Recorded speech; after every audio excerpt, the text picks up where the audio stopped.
Update terbaru kasus meninggalnya satu keluarga akibat diracuni putra sendiri di Magelang, Jawa Tengah. Kini motif pelaku Dio meracuni keluarganya pun terungkap. Hal itu diutarakan oleh PLT Kapolresta Magelang, AKBP Muhammad Sajarot Zakun.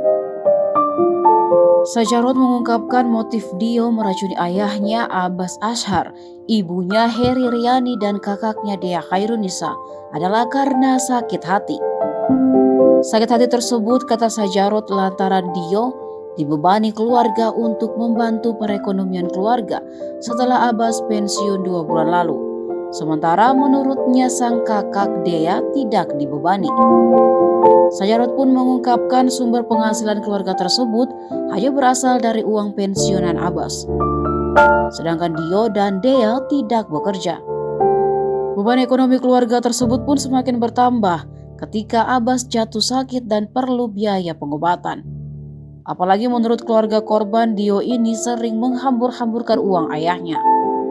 Deretan permasalahan ekonomi ini membuat Dio merasa dibebani keluarganya.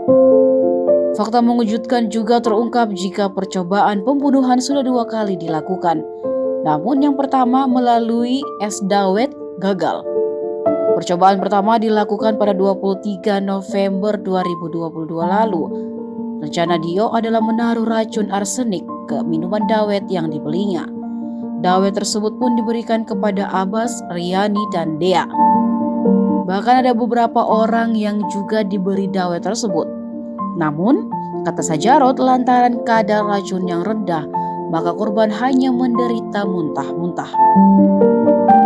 Rencana Dio untuk membunuh keluarganya kembali dilakukan pada Senin 28 November kemarin.